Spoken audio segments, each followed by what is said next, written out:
पर्छ भन्ने छैन तर के हो त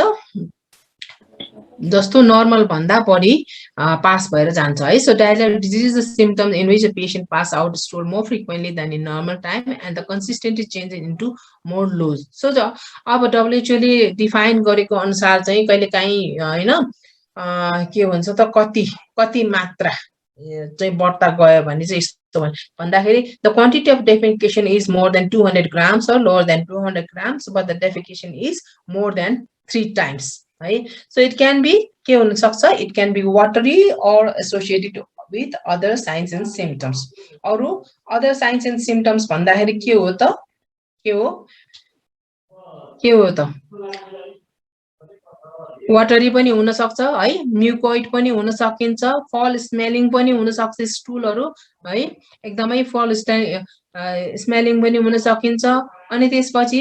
युजुअली स्टुल पास गर्दाखेरि हामीलाई के हो त नर्मलमा कसैलाई धेरै त्यस्तो पेन हुँदैन so if there is some pain हैन सो पेन अनयुजुअल पेन त्यस्तो भने पनि के हो त this can be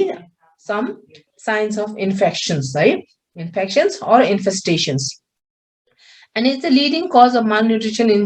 children under 5 years old so diarrhea यसले चाहिँ दुईतिरै चाहिँ गर्न सकिन्छ डायरियाले गर्दा malnutrition पनि हुन सक्छ हैन and then malnutrition ले गर्दा डायरिया पनि हुन सकिन्छ यो जुन चाहिँ हामीले तिमीहरुले चाहिँ फर्स्ट इयरमै पढिसक्दै छ है and the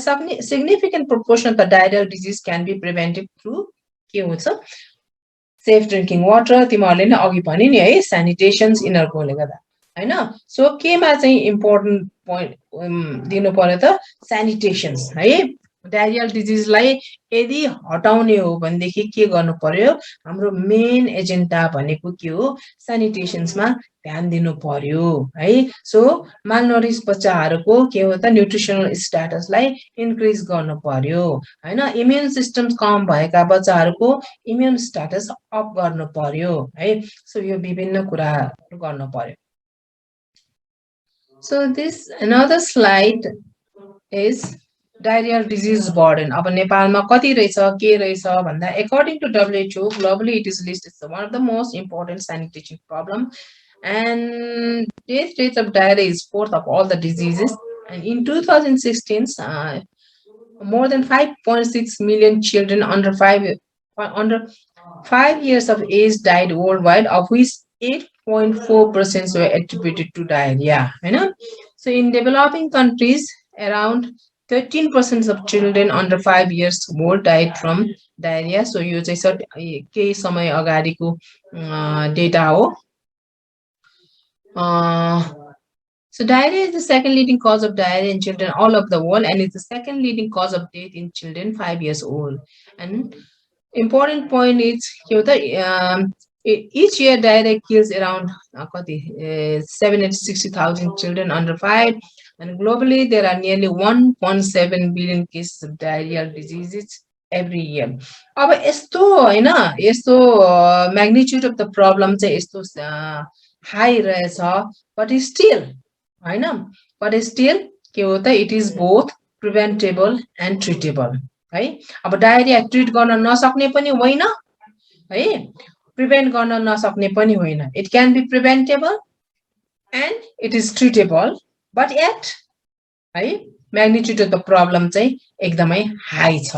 यो कुरा चाहिँ बुझ्नु पर्यो डायरियल डिजिज बर्डन कति छ भन्दाखेरि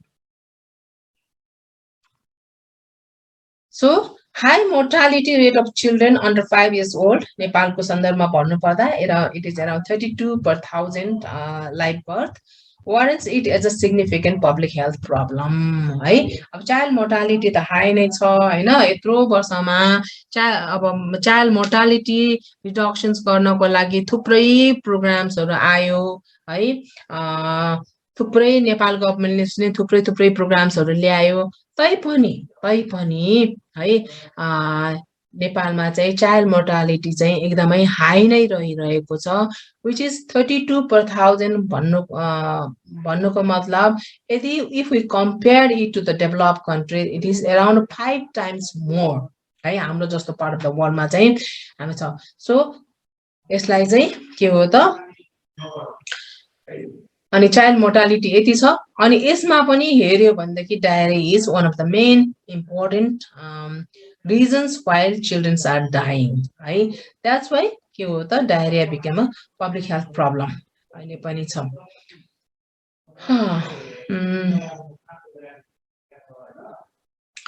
अब नेपालकै हेर्दाखेरि अब जुन अघि सुरुमा पनि मैले तिमीहरूलाई भने सोद्धाखेरि तिमीहरूले डायरिया के कारण त ब्याक्टेरिया भाइरस यिनीहरूको कुरा आयो अब कुनै कुनै स्टडी यो चाहिँ यो मेरो स्लाइड केही नेपालमा गरेको नेपालमा भएको स्टडिजहरूबाट ल्याएको सो एराउन्ड 2011 मा एउटा स्टडी भएको रहेछ so around E coli diarrhoea is around 2.3% and 2009 देखि 2011 सम्म वाटर स्याम्पल कलेक्ट गरेको फिकल इकोलाई हैन वाटर सोर्समा वाटर कन्टामिनेसन्स कतिको रहेछ भनेर हेर्दाखेरि एउटा इन्डिकेटर ब्याक्टेरिया भनेको हामीले के हो त फिकल इकोलाई हैन कोलोनी फर्मिङ युनिट कति रहेछ भनेर हेर्छौं विभिन्न वाटर स्याम्पल्सहरु कलेक्ट गरेर अनि त्यसमा चाहिँ इकोलाईलाई कल्चर गरेर अनि त्यसमा कति कोलोनी फर्मिङ युनिट रहेछ भनेर हेर्छ सो डब्ल्युएचओ ले देयर आर एउटा स्ट्यान्डर्ड सेट गरिदिएको हुन्छ है for example it's a drinkable water हैन यो पानी चाहिँ खान युक्त छ यो खाए पनि हुन्छ भनेर भन्लाई वाटर हामीले टेस्ट गर्छौं नि त्यसमा चाहिँ faecal contamination E coli contamination E coli faecal contamination छ या छैन भनेर हेर्ने ब्याक्टेरिया चाहिँ के हो त इन्डिकेटर ब्याक्टेरिया चाहिँ इकोलाई हो त्यसमा एराउन्ड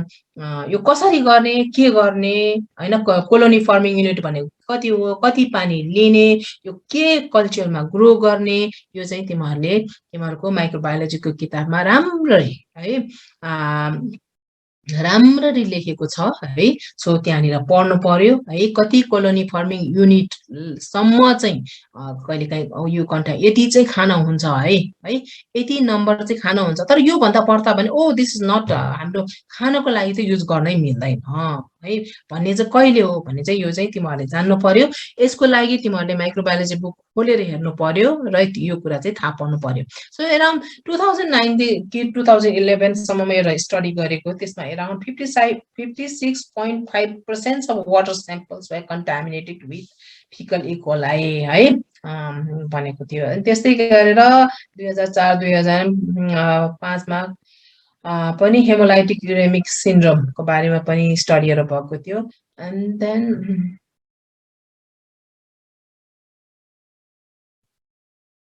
त्यस्तै गरेर आउटब्रेक हैन अब यो विभिन्न समयमा यो हामी कहाँ चाहिँ कोलेरा शिगिलोसिस क्याम्पिलोब्याक्टर यिनीहरू विभिन्न आउटब्रेक्सहरु पनि भइरहेको हुन्छ है अहिले पनि रिसेन्टली कोलेरा स्टडीजहरु गरि नै रहेको छ है स्पेशली यो रेनी सिजन्समा है यो चाहिँ सिजनल प्याटर्नले धेरै नै डायरियामा एउटा कज भनेको के हो त सिजन्स पनि हो स्पेशली यो रेनी सिजन्समा चाहिँ के हो त उयो चाहिँ वाटरबोर्न इन्फेक्सन्सहरु ले चाहिँ डायरिया कज गर्ने चाहिँ धेरै नै हुन्छ है त्यसकारण अहिले चाहिँ अब यो कोलेराको डेटाहरु पनि नेसन वाइड नै संकलन गरिरहेको अवस्था छ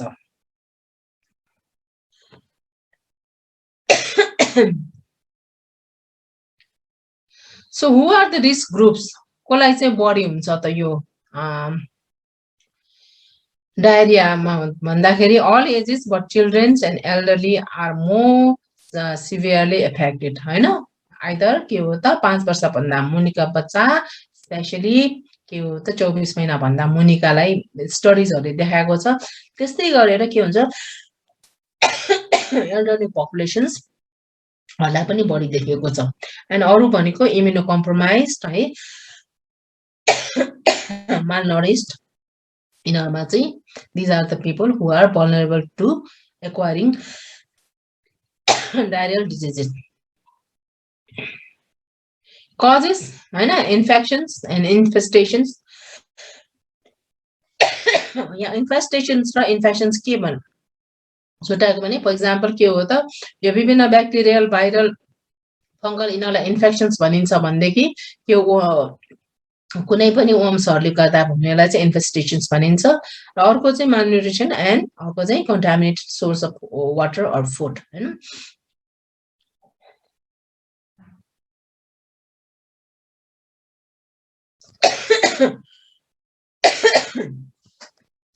So risk factors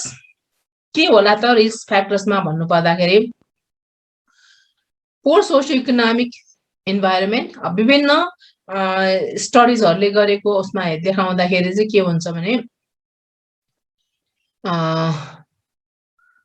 maternal education level है यो पोर मैटरनल एजुकेसनल लेभल भएका फ्यामिलीमा चाहिँ बढी मात्रामा चाहिँ बच्चाहरूलाई चाहिँ के हो डायरियाको प्रकोप देखाएको छ है this can be attributed to poor socio economic standard भएर पनि हुन सक्छ अर्को कुरा के हुन सक्छ भनेदेखि आमाको के हो एजुकेसनको कमीले because mother is the main caretaker हो हैन सानो स्पेशली 2 वर्ष भन्दा मुनिका बच्चामा त अब के हो मदरको के हो त डायरियाको बारेमा राम्रो डायरियाको पोजिटिभ फ्याक्टर्सको बारेमा हैन आमालाई राम्रो ज्ञान नहुनुको कारणले पनि बच्चाहरुमा चाहिँ के हो बढी डायरिया भएको हुन सकिन्छ है त्यस्तै गरेर अर्को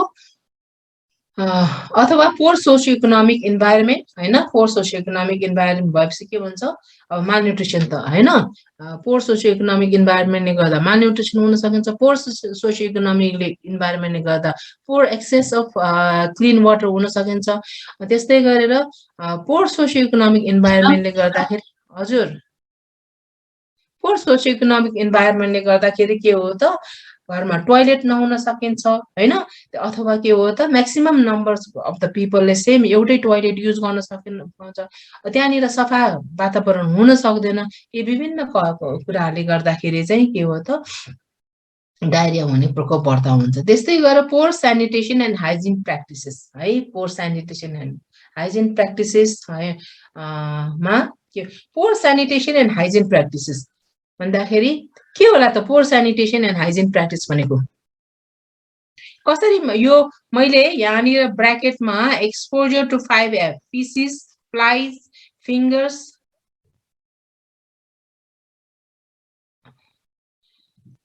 सुनिरहेछ है पोर स्यानिटेसन 5F हैन यो 5F भनिन्छ नि डायरियाको पोजिटिभ फ्याक्टर्समा feces flies fingers food fomite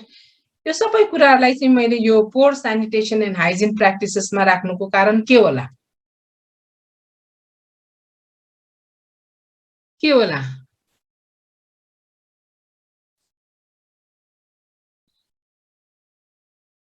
तिमीहरु आफै एकचोटी पढ्नु है कसरी व्हाई मैले पोर स्यानिटेसन एन्ड हाइजिनलाई किन ब्र्याकेटमै राखे त्योलाई चाहिँ तिमीहरुले एकचोटी पढ्नु त्यस्तै गरेर high population density camps slums day care centres यिनीहरुमा पनि बढी देखिएको हुन्छ अर्को भनेको underlying diseases such as malnutrition हैन मालन्युट्रिसन अब यहाँनिर ब्र्याकेटमा फेरि ब्रेस्ट फिडिङको कुरा पनि राखेको छु मालन्युट्रिसन ब्रेस्ट फिडिङलाई बिर्सिनु भएन हैन अब यो कुरा हामीले अघि पनि डिस्कस गरिसक्यौं त्यसै गरेर के हो त chronic diseases and immuno compromise state अब इम्युनो कम्प्रोमाइजको कुरा गर्दाखेरि यहाँनिर भ्याक्सिनेसन्सको पनि कुरा आउँछ है त्यसकारण एउटा डायरियल डिजिजको केस आयो भने यहाँनिर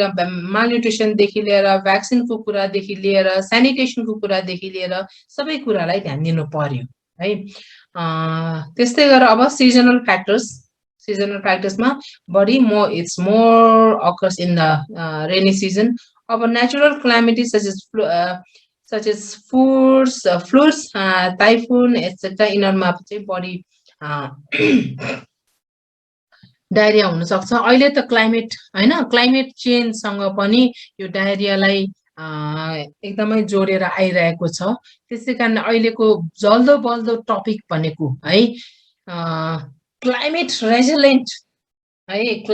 रेजिलिएन्ट स्यानिटरी सिस्टम्स भनेर आइसक्यो स्यानिटेसनमा पनि अब यो अहिलेको WHO को अहिले नेपालमा पनि यसको प्रोजेक्ट्सहरू भइरहेको छ। स्पेसली हाम्रै यो हाम्रो यो के अरे इमाडोल छ नि, यो महालक्ष्मी महानगरपालिकाले चाहिँ यो क्लाइमेट रेजिलेन्ट सेनिटरी सिस्टम्सलाई चाहिँ सुरु गरिरहेको छ है। क्लाइमेट रेजिलेन्ट सेनिटरी सिस्टम्स चाहिँ ले चाहिँ public health importance, public health impact केमा दिन्छ त? पब्लिक हेल्थलाई अब अरू त फाइदा हुने भइहाल्यो हैन, त्यस्तै गरेर हाम्रो पब्लिक हेल्थमा चाहिँ के फाइदा हुन्छ होला यदि क्लाइमेट रेजिलेन्ट सेनिटरी सिस्टम्स भनेर अहिले WHO र हाम्रो महानगरपालिका म्युनिसिपल चाहिँ यो महानगरपालिका हाम्रो महालक्ष्मी महानगरपालिका भरिका सबै ठाउँहरूमा चाहिँ अबका केही वर्षमा चाहिँ क्लाइमेट रेजिलेन्ट सेनिटरी सिस्टम ल्याउने भनेर योजना बनाइरहेको स्थिति छ है। यसले चाहिँ है अब हाम्रो हेल्थ सेक्टरमा चाहिँ के फाइदा दिन्छ भन्दाखेरि definitely climate resilient sanitary systems बनाइसकेपछि यसले चाहिँ डायरिया, विशेष गरी डायरिया है, डायरियाको अहिले जति प्रेभलेन्स छ है त्यसको मात्रा चाहिँ घटाउन सकिन्छ। अब क्लाइमेट रेजिलेन्ट सेनिटरी सिस्टम्स भनेको के हो भने यो क्लाइमेट चेन्जले गर्दाखेरि हाम्रो जति पनि सेनिटरी सिस्टम, फर इक्जाम्पल हाम्रो सेनिटरी सिस्टममा एउटा के पर्छ भने के हो, एउटा टोयलेट पर्छ हैन,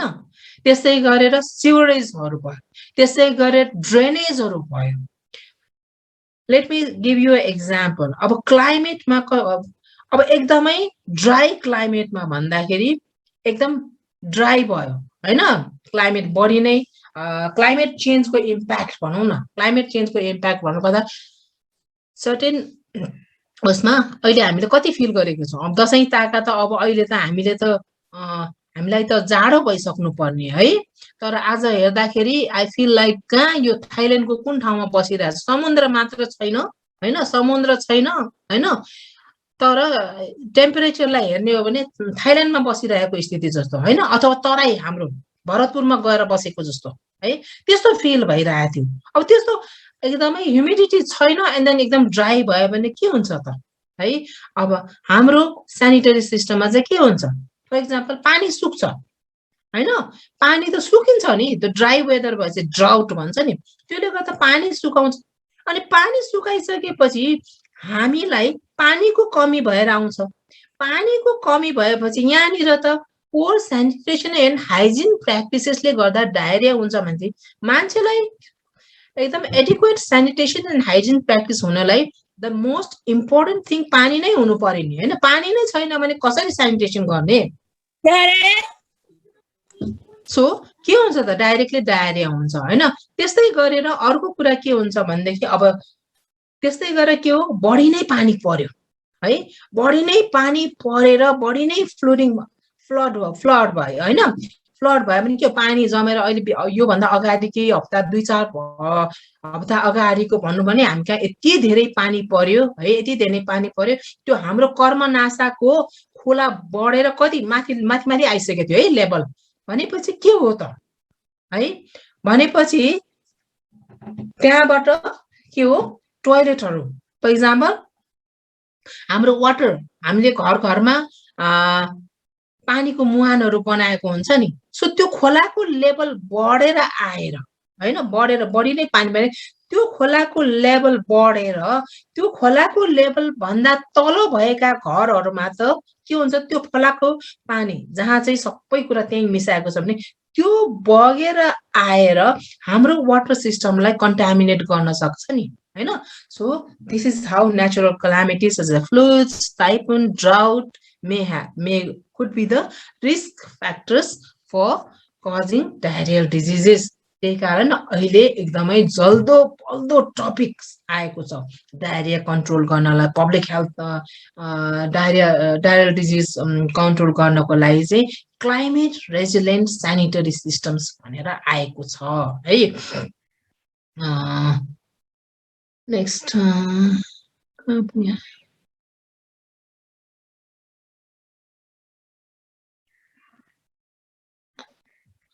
ओके, सो अब क्लासिफिकेशन्स अफ द डायरिया, कसरी डायरियालाई क्लासिफाई कसरी गर्ने भन्दाखेरि broadly diarrhea can be infectious and non infectious in nature है। इन्फेक्सियस पनि हुन सकिन्छ, अर्को कुरा नन इन्फेक्सियस पनि हुन सक्छ हैन। नन इन्फेक्सियस फर एक्जाम्पल है ल्याक्टोज इन्टोलरेन्स भनौँ न है, कुनै कसैलाई ल्याक्टोजले के हुन्छ त दूध हैन, आमाकै दूध भनौँ न है, आमाकै दूध पनि नपच्ने हुन्छ बच्चालाई, किनभने बिकज अफ ल्याक्टोज इन्टोलरेन्स कारणले है। त्यस्तै गरेर के हो त इन्फेक्सियसमा के हो, अब इन्फेक्सियसको त के हो विभिन्न के हो यो ब्याक्टेरिया भाइरस यिनीहरूले हाम्रो गटमा इन्फेक्सन ल्याइदिन्छ हैन। अनि त्यो अवस्थामा हामीलाई के हुन्छ त डायरिया हुन सक्छ। त्यसैले broadly diarrhea can be infectious and non infectious in nature.